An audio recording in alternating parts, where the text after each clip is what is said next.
야구야구 김영준입니다. 얼마 전 켄 로젠탈은 소토 영입전을 하고 있는 양키스, 매츠, 보스턴, 토론토, 다저스 5팀이 한 팀도 빠짐없이 6억 달러 이상을 제시했다는 보도를 한 바 있습니다. 하지만 오늘 존 헤이먼이 업데이트한 소식에 따르면 4팀이 7억 달러로 높인 반면 다저스의 제안은 7억 달러를 넘지 않았다고 합니다. 이로써 소토 영입전은 소토가 다저스에서 뛰기 위해 디스카운트를 하지 않는 한 양키스, 보스턴, 토론토, 매츠, 동부 4팀의 경쟁으로 좁혀진 분위기입니다. 7억 달러를 부른 팀이 4팀이라는 건 7억 달러를 가지고도 어렵다는 의미입니다. 버스터 올리의 예상처럼 7억 5천만 달러일 경우 저지와 콜을 합친 6억 8,400만 달러, 마차도와 타티스를 합친 6억 9천만 달러, 하퍼와 터너를 합친 6억 3천만 달러를 뛰어넘고 마이애미 말린스의 구단 가치인 10억 달러의 75%에 해당됩니다. 계약의 실제 가치로 계산할 경우 오타니가 4억 6천만 달러, 배츠가 3억 6백만 달러이기 때문에 둘을 합친 7억 6,600만 달러와도 큰 차이가 나지 않습니다. 4팀이 소토를 포기하지 못하는 이유는 소토 합류 시 타선의 수준이 크게 올라가기 때문입니다. 저지와 함께 홈런의 42%, 볼넷의 39%, 타점의 33%를 담당한 양키스는 말할 것도 없고 매츠는 소토가 들어가게 되면 린도어, 소토, 비엔토스, 니모의 상위 타선이 탄생합니다. 린도어가 1번으로 OPS 0.926을 기록하고 PS에서 0.998을 찍은 비엔토스가 3루 수비의 부담을 덜게 된다면 푸에르토리코, 도미니카로 이어지는 트리오가 탄생합니다. 뉴욕은 도미니카 이주민의 영향력이 큰 도시에 해당됩니다. 보스턴은 듀란, 소토, 데버스가 모두 좌타자로 구성되지만 소토는 데버스에 비하면 좌안에 약하지 않습니다.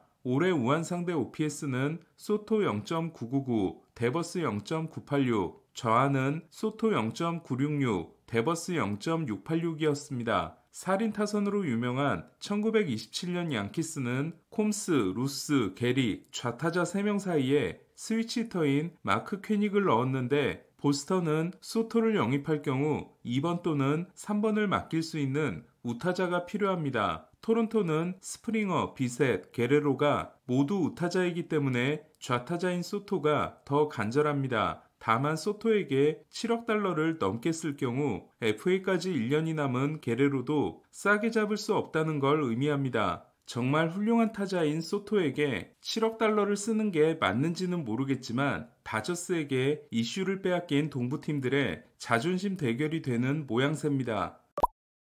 클레이 홈즈는 뉴욕에 남았습니다. 하지만 유니폼을 양키스에서 매치로 바꿔 입었습니다. 3년 3,800만 달러에 합의한 홈즈는 2년차가 끝나고 옵트아웃이 가능합니다. 앞서 프랭키 몬타스와 2년 3,400만 달러 계약을 맺은 매치는 홈즈를 선발로 사용할 계획입니다. 소토에게 다 쏟아붓는 대신 선발 대여를 살 생각이 없어 보이는 매치는 이로써 선발진이 센가, 몬타스, 피터슨, 홈즈, 블랙번이 됐습니다. 최근 메이저리그는 매치의 불펜 투수였던 세스루고가 지난해 샌디에고에서 선발로 전환해 올해 사이영 2위에 오르는 대박을 터뜨린 후 불펜 투수에게 선발 기회를 주는 계약이 많이 등장하고 있습니다. 애틀란타는 레이날도 로페스와 3년 3천만 달러에 계약했고 로페스는 135이닝 8승 5패 1.99를 기록하는 큰 성공을 거뒀습니다. 양키스에서 주로 불펜으로 뛰었다가 지난해 가능성을 보여준 마이클 킹도 올해 샌디에고에서 173이닝을 소화하고 13승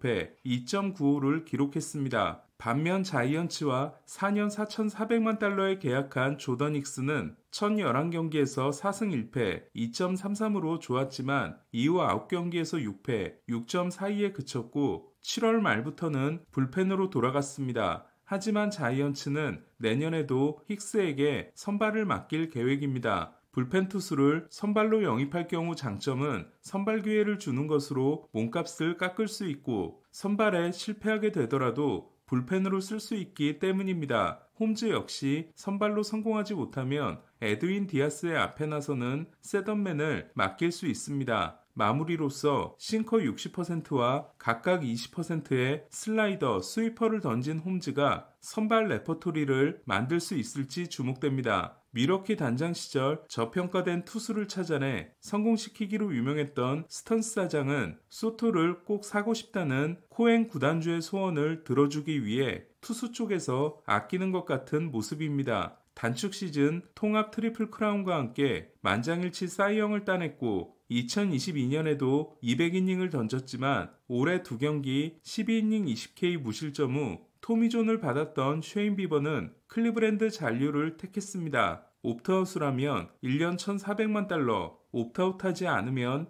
2년 2,400만 달러가 되는 비버는 다른 팀들의 더 좋은 계약을 거절하고 클리브랜드에 남았습니다. 비버는 4월에 수술을 받았기 때문에 빨라야 6월에 돌아올 전망입니다. 포싱 구속이 2020년 94마일에서 92마일로 떨어진 비버는 내년이 30세 시즌이기 때문에 구속 반등이 가능할지가 의문입니다. 이에 신무기로 스플링커를 준비하고 있다는 소문입니다. 폴 스킨스의 주무기가 된 스플링커는 구속을 낮추면서 스플리터처럼 크게 떨어뜨리는 싱커로 크게 유행할 조짐입니다. 트로피카나 필드의 지붕이 허리케인에 의해 날아가면서 수리 비용으로 5천만 달러 이상이 들고 수리 기간도 1년이 필요한 템파베이는 일단 내년 1년을 양키스의 싱글A 구장에서 보낼 계획입니다. 원래는 레전드 필드였다가 보스가 사망하고 이름이 바뀐 조지 스타인브레너 필드는 수용 인원이 10,000석을 약간 넘지만 템파 도심에 위치하고 있습니다. 템파베이는 세인트 피터스버그시가 허리케인으로 입은 피해가 막대해 신구장 건설도 엎어지나 싶었지만 건설비 지원 계획이 일단 시의회를 통과했습니다. 토미존에서 돌아오는 맥클라나한이 개막전에 나설 수 있는 템파베이는 쉐인 맥클라나한, 타지 브래들리, 라이언 페피오, 제프리 스프링스, 쉐인 바즈로 이어지는 강력한 로테이션을 자랑하는 반면 2년 연속 포수 문제로 머리가 아팠습니다. 이에 데니 젠슨과 1년 850만 달러에 계약했습니다. 토론토 시절 류현진의 전담 포수이기도 했던 젠슨은 뛰어난 블로킹 능력을 가지고 있고 장타력도 쏠쏠하지만 부상을 자주 당하는 게 약점입니다. 시즌이 끝나기도 전에 6년 계약을 맺으면서 자이언츠의 새로운 간판 선수이자 리더가 된 맷 체프먼은 팀이 김하성을 영입할 경우 김하성이 돌아오기 전까지 자신이 유격수를 볼 수 있다는 인터뷰를 했습니다.